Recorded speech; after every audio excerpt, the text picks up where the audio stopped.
I remember exactly where I was when I was reading certain pages. I was living in Montreal. I would read it on the metro to and from the university, and I remember crying in the metro. I remember underlining pages. It was like a really visceral read. Hi everyone, welcome to Chalchitra Talks. मेरा नाम वाणी है and this is another of our guest episodes. In this episode, I sat down with Aanchal Malhotra. She's an oral historian and her first book was published in 2017 and it's called Remnants of a Separation. And I think her next book is also releasing quite soon. It's called In the Language of Remembering. Because I've been excited to share this episode with you ever since the day I sat down to have this conversation with her. So without wasting much time, I'm just going to jump right in.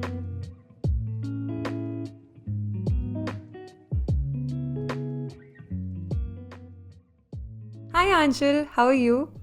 Well, Vani, thank you for having me. Thank you so much for joining us. I know you were trying to do this for a long time, but I'm so glad we're finally meeting today for a conversation. As am I. Yes, how have you been? What are you reading these days? I have actually been sort of sandwiched between editing two books at the same time.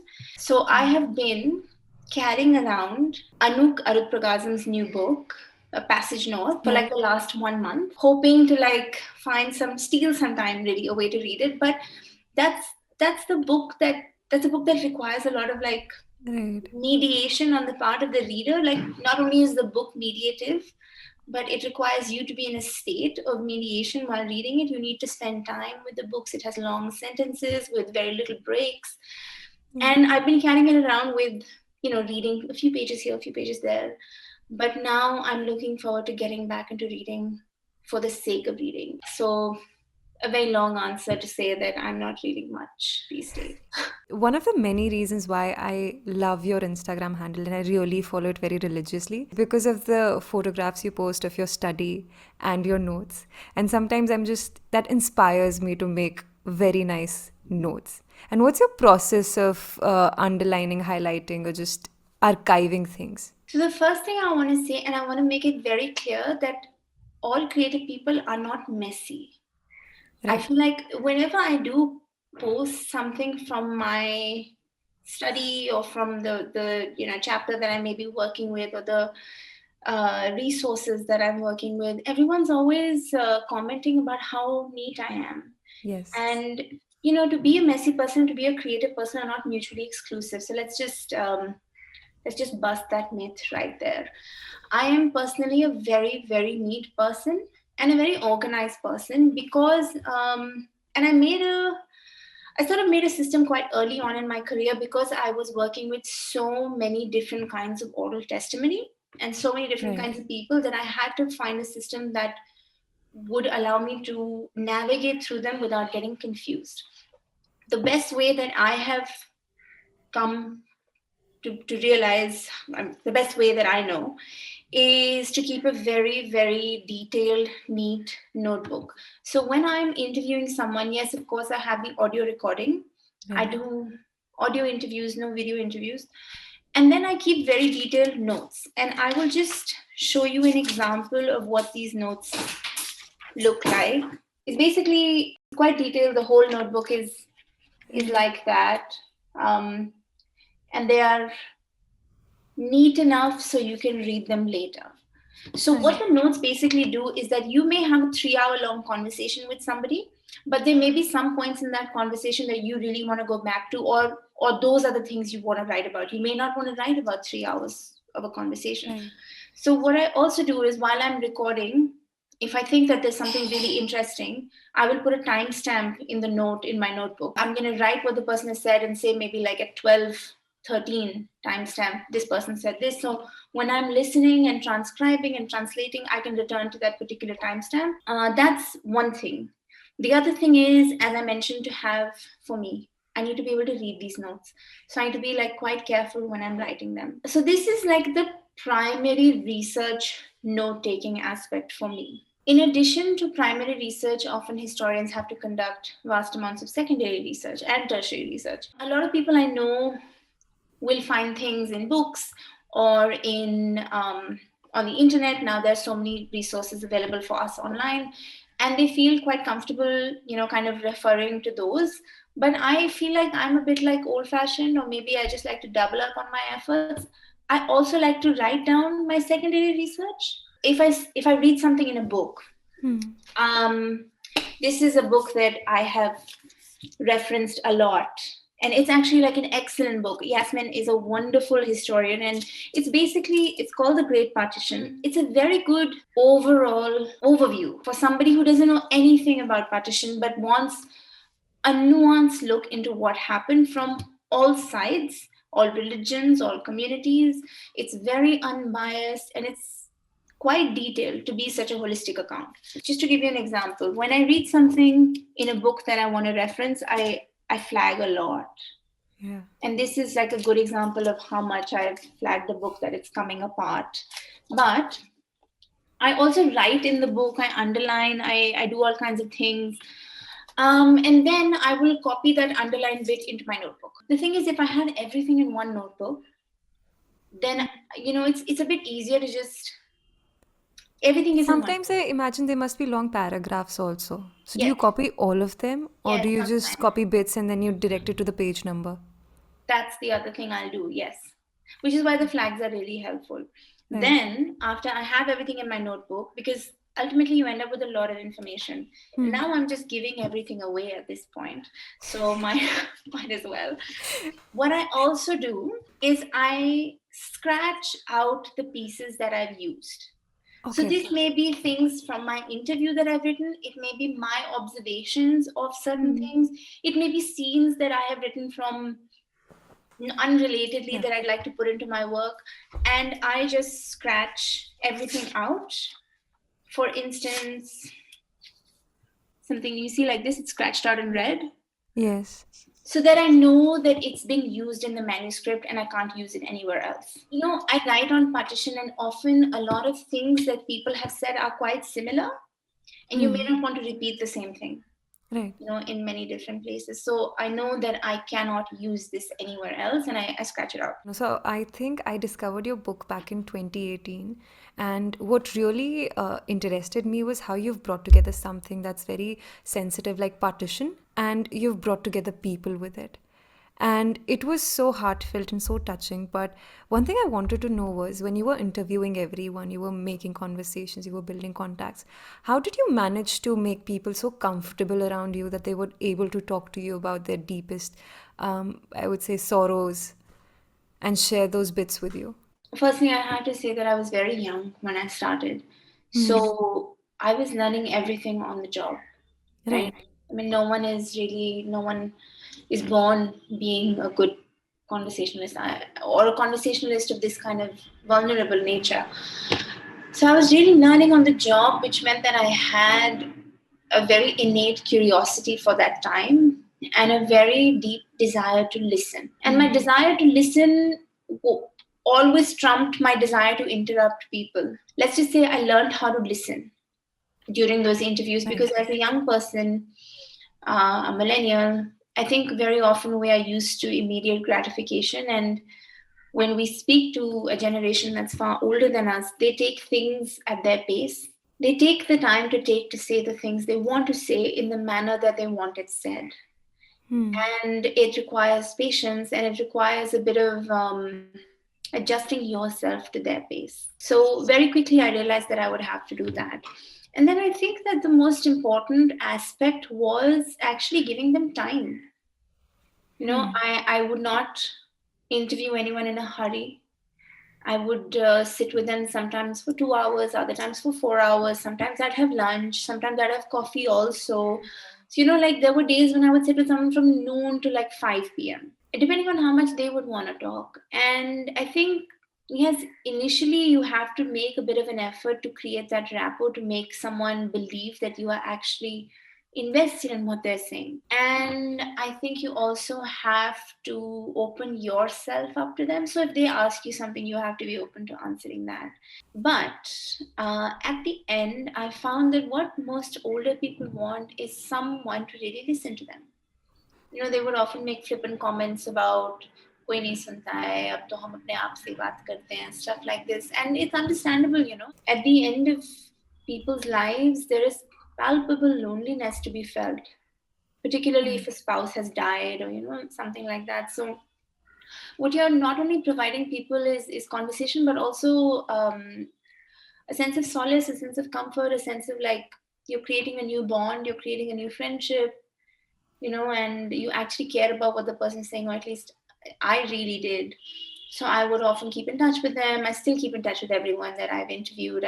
Their Yeah. families, their children, grandchildren, and I think that you have to be open to that kind of relationship building. You have to Mm. be very sincere. Now, all of this I'm saying in retrospect because I literally had to learn how to do all of this. People opened up gradually. It couldn't have Right. happened so quickly. It happened over time. And were there also days, and you can choose not to answer this question, when certain stories actually got to you and you had to take some time off because you were very overwhelmed? Yeah. Particularly when I started hearing stories from the Mirpur area of Kashmir, which had so much violence in it and so much kind of violence against young women, well, all women, violence against women and children. I think that really got me because until then I had tried my best to keep a bit of distance, but it's not always possible. Right. So yeah, and I would think about it, and I remember when I was doing many interviews in a week, 3 or 4 interviews, and I think I write about this in the epilogue as well, that I would have dreams about these interviews and they would sort of merge Yeah. together and it would become confusing. And I remember waking up in the middle of the night sometimes. And it's just, I don't want to sound like I'm complaining because it's such a privilege to be able to listen to people's stories of Yeah. this nature, particularly. But it does take a lot from a person to hold on to other people's sadness or the memories that have this much weight. Mm. Particularly if you're completely unequipped of how to handle them, right? And you have to really rise to the occasion. On that note, I'll actually move, and I really want to know if you have any books to recommend to us because you were telling us that you've also made a Yes, list. I've made a list. That's right. I read a lot of obviously I read a lot of nonfiction, Right. but when I can, I absolutely love reading novels. And predictably enough, I go for the literary fiction, historically inspired novels. So one of my all-time favorites is by an Indian novelist, Anuradha Roy, and really like anything she writes is Yeah. amazing. So she's like in my opinion, she is one of the finest novelists India has to offer.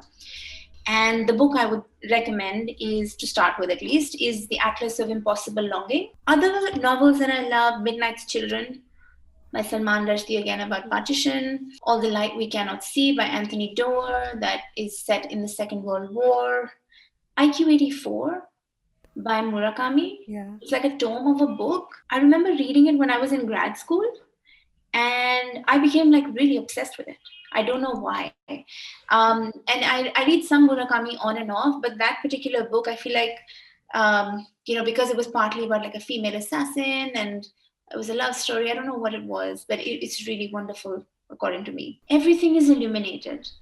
Another novel that was turned into a very good film about an American who goes back to Europe to find the woman who saved his grandfather in the Second World War.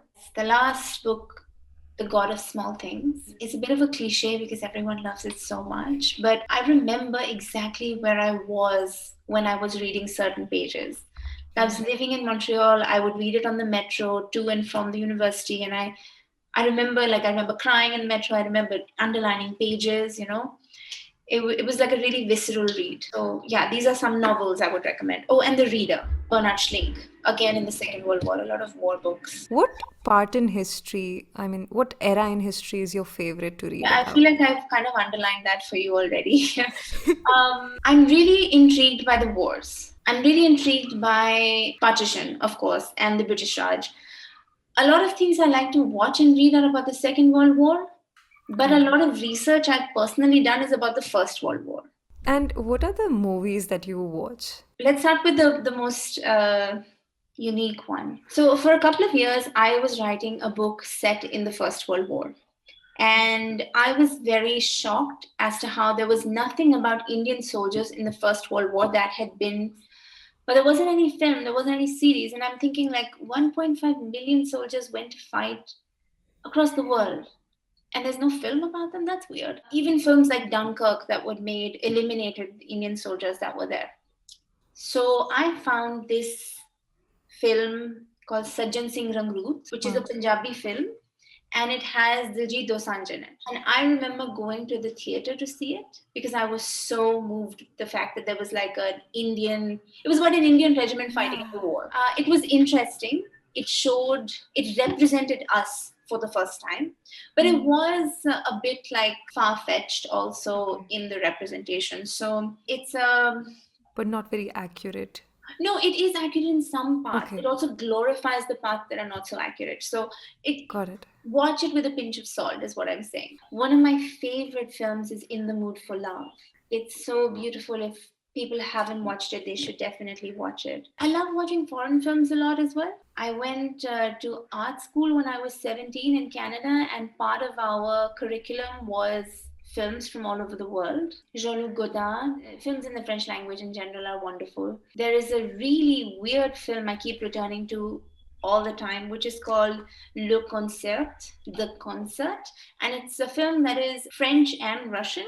Okay. And it is about this orchestra conductor who took a very bad fall from grace at some point in a concert he was playing with his orchestra. Mm-hmm. And he ends up taking the job of a janitor in the orchestra. Nice. And through a series of very comic errors, he ends up imitating the orchestra, the new orchestra, Yeah. and playing in this beautiful orchestra hall in France. Hiroshima Mon Amour is another beautiful film that I remember watching when I was like 18 years old. And Woman in Gold. It has Helen Mirren and Ryan Reynolds in it. It's basically about an Austrian family that flees Vienna during the Second World War. It is about a painting made by Gustav Klimt called Woman in Gold, which is supposed to be made after this woman played by Helen Mirren.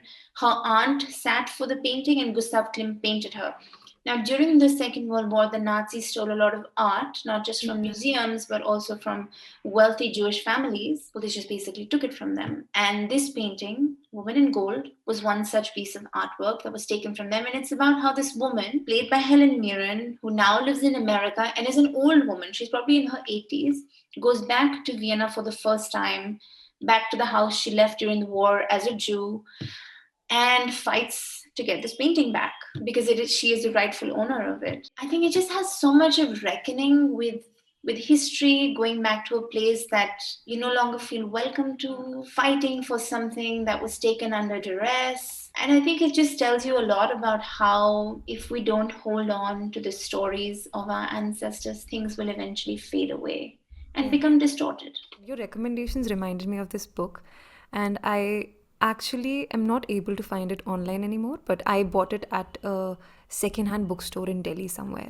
And it's called Nothing Important Ever Dies by Romain Gary. It's actually about First World War, and it's about Polish resistance. It's about a boy. Our protagonist is a 15-year-old. So he always saw war, and that was the only thing he knew. His parents were dead, all his family members were dead. So he only knew how to survive. And that is what he thought life was about. And then one day he comes across this person playing a piano, and he discovers music eventually. And for the first time in his life, he's afraid to die. Then, of course, there are multiple things that happen, but it's a very simple story, but it teaches you about life. It reminds me a bit of The Pianist as well. We were reading Mouse last year. We do a book a month on Chalchitra where we pick up a book every month and we read it together as a community. And we picked up Mouse last year, the graphic novel. We were talking about the guilt of survival. Have you ever come across it in your experiences where people are just guilty that they survived and others couldn't? In some cases where people lost their entire families, yeah. I think in the case of the Holocaust, it's a bit different because Right. in the Holocaust, there is a singular entity to assign blame to, whereas in partition, it becomes a bit more obfuscated, where it's difficult to say you were responsible or you were responsible because ultimately I feel like everyone is responsible and no one is responsible, And I guess the biggest question that I have not been able to answer after a decade of doing work in this field is like, why did partition Yeah. happen? There's this book by Khushwant Singh, The Train to Pakistan. And there's this one particular copy which comes with the photographs. That is one book I discovered in my library that kind of burst the bubble for me when I was growing up, because I discovered it when I was, I think, 15 or 16 in the school library. And I was like, oh, this is something that happened. And this is something that we should be talking about. So I'm curious, like before you found that book, I'm sure that you touched on the word partition in your curriculum. What did you think it was? It was always a story that was. So I come from Himachal, and my family, I think they migrated from Rajasthan. My forefathers. That's what I know of remotely. But nobody ever spoke about it because I think the family wasn't affected by partition. So it was always about. It was always a story in the history books. I mean, we knew this happened, and we felt bad for it, but it never came across like, oh, family members were dead, there were people who were dying of hunger and everything. And then I discovered that book, and then I saw it in images, and I realized, okay, this is something that actually happened, and it was very gruesome. I like how we are shuffling between some really dense topics, and then we're going to extremely light topics, but we're always going back and forth between the two. I think I can always use a bit of lightness in my life. I find it very hard now to be like a light person. So I always find it difficult to watch really serious movies, and I really need because because I know if I watch Going something through like my the list, finding a non-serious movie. because I know if I'm watching something like The Pianist, I need 2 days off after this. Oh, really? Wow. Because it really gets to me. Then I find myself going back to some really light-hearted movies, which might not make any sense, especially Hindi cinema, say Govind or etc. etc. Yeah, I feel like that's necessary, though. I do that all the time. And do you have certain moments like Oh, that in your life? these last 2 years when I was working on a very heavy book, at the end of the day, you do need your brain to like stop. Right, And so I was watching a lot of these crime shows. Harlan Coben is an excellent crime writer who's written like hundreds of novels. right. Maybe not 100, maybe just like 20.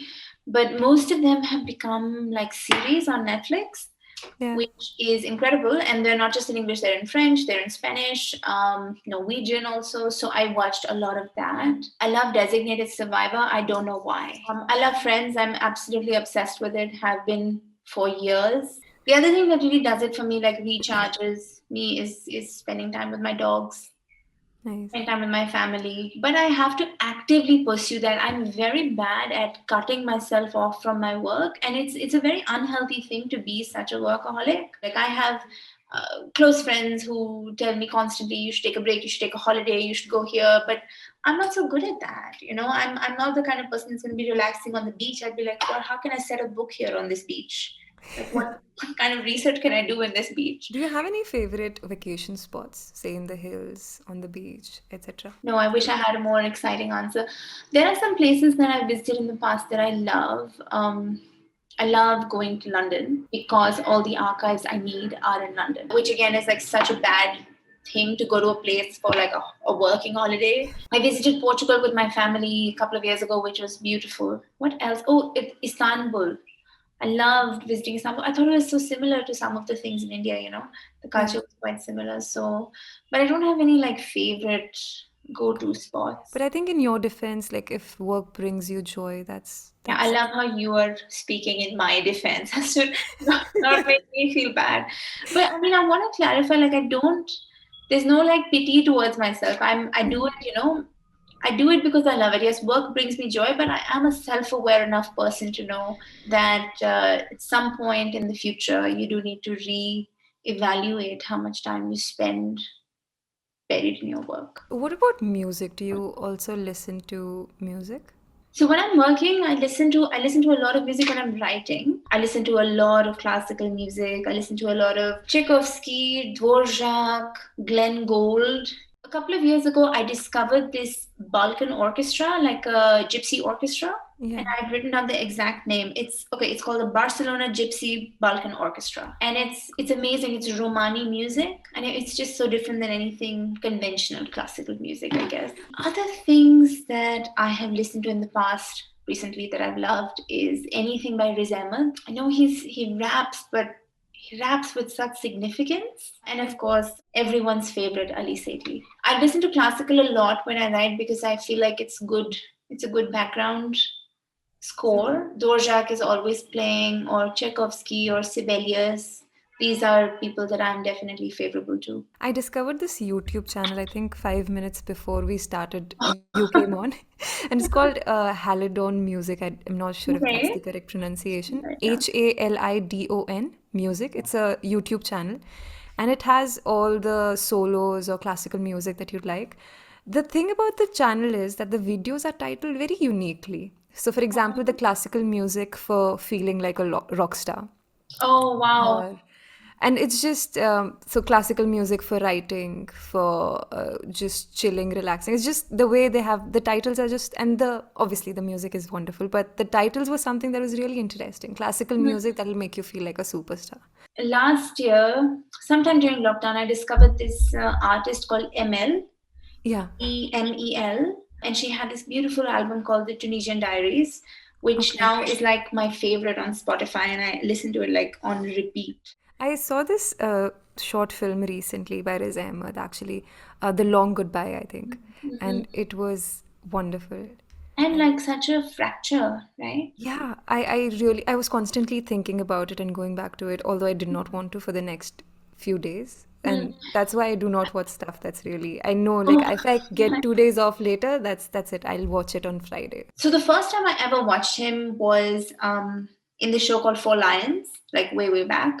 And then Yeah. I watched a film with him and Frida Pinto in it called Trishna. And Trishna is like the Hindi adaptation of Tess of the Ibervilles. It was so moving. He last year made this incredible film called Mughal Mowgli. It's entirely about partition, and it's like about how trauma makes its way through the generations. The other TV show I have written down, which has so much to do with music, and I don't know if you've watched, is Mozart in the Jungle, and it is about the New York Symphony Orchestra and the drama that goes on in the orchestra. Is there also a book that you gift a lot Yes, to people? yes, I have it here. I This is it.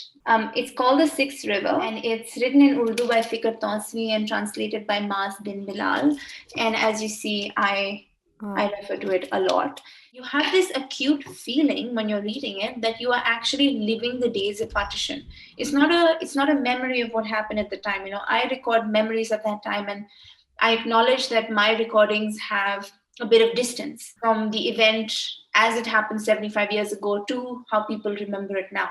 But when you're reading this book, you feel like, okay, this is happening in front of me. I'm following history as it's happening right now, because he writes in first person as well. Also, are there any things that have stayed with you after reading so much about partition and history? Something about human nature that has really stayed with you? The adaptability of human nature has stayed with me. The fact that we as humans have the ability, should we want, to adapt to any possible circumstance. And the other thing is the inevitability of our death and the death of those around us. These are the two things. Because I think that when you work in the field of partition, particularly with people and people's memories, you have to get very used to the either listening to stories of death or confronting their death or remembering the death of their family members. So, and I think that ends up playing a very big role in your relationship with them. When you were beginning to discover all these facts and realizations and conclusions, how did it affect you? Well, at first, I didn't even know what it was doing. I didn't realize that it was doing something. But naturally, if you're a 23-year-old listening to stories that are far beyond your personal experience or understanding, it will have some effect on you. But I think because I understood that I was sort of racing against time to record these stories, I didn't think much of it. It was only when I took a break from recording these stories did I realize what it had done to me as a person. I feel like it made me a lot more introverted. Does it ever get lonely in your field of work? To be a writer, yes, it's a solitary process, but I'm not lonely. No, I wouldn't say that. Like you're singular, Yeah. but that's it. That's okay. You also had some recommendations for us related to art, right? So I was trained as an artist. That's my background. I am not a historian. I didn't study English. I studied traditional printing. I Yeah. have a BFA in it, I have an MFA in it. I studied to be a printmaker, which is engraving, lithography, paper making, bookmaking. I think that's also why I'm such a visual person. I believe so much in having my reader be a part of that visual. I'm always trying to recreate the visual of the past because it's the best way to enter into the landscape of the past. Some artists that I would recommend people to look at. Zarina Hashmi is one of them, better known just as Zarina. She died last year, I think. And she made, like me, she made engravings and woodcuts. The other person who is blowing up the art scene, and rightly so, is Salman Toor, who's from Pakistan. Beautiful, beautiful, moving work and absolutely relatable work. His work evokes a sense of home within South Asians at least. Francisco Goya, that's the other Yeah. person I wrote down. He was also a printer and someone that I used to be quite obsessed with when I was in art school because of the kind of process he used for his prints was very similar to mine. I have some more books written down. I Yeah. lived for many years in Canada, I think 9 years. And when I came back, I felt quite disconnected from my city. I was born and raised in Delhi. And the one book which made me feel like Delhi was my own again, or kind of reintroduced me to my city, was William Dalrymple's City of Gins. Yes. Love it. I feel like anyone who actually, it's a very good book to give to people also. Because it's so funny, and at the same time, there's such a level of seriousness in it because he observes things from a distance. From the eyes of someone who is not from Delhi, but they are such succinct observations, and there's often like hilarious observations about like post-partition Punjabi culture or what the city is like, how sprawling it is, and I think it's like just one of my favorite books, City of Jinns. Anything by Shahid, Aga Shahid Ali, in Oh, terms yeah. of poetry. The other books, okay, Anne Carson is a poet that I love very much. She's a Canadian poet. The book, if someone wants to start, is Beauty of the Husband. It's a very good book. It's not her first book. I love Nabokov. I love his novels, and I also love his letters. There is a book of letters that I think he wrote to his wife. They call Letters to Vera, I think. And then of course Lolita. Then The Hours. Michael Cunningham wrote the book, I Mm-hmm. think, and then it was made into a very good film.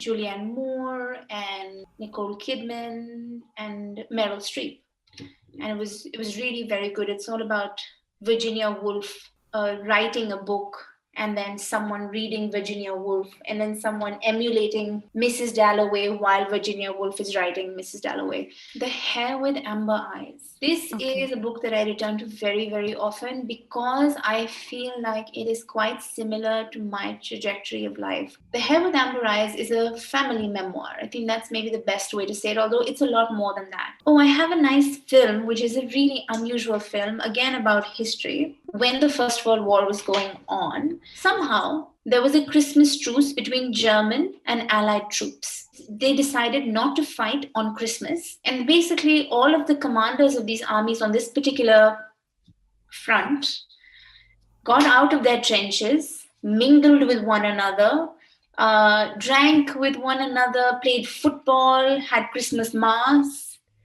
and then had to go back and fight. But there is a beautiful French film made on it called Joyeux Noël. But it's a really, really good film. Are there any recommendations that I might have missed? I'll send you a list of what I have. But a couple of contemporary like books that have come out in the last couple of years that Yeah. I love.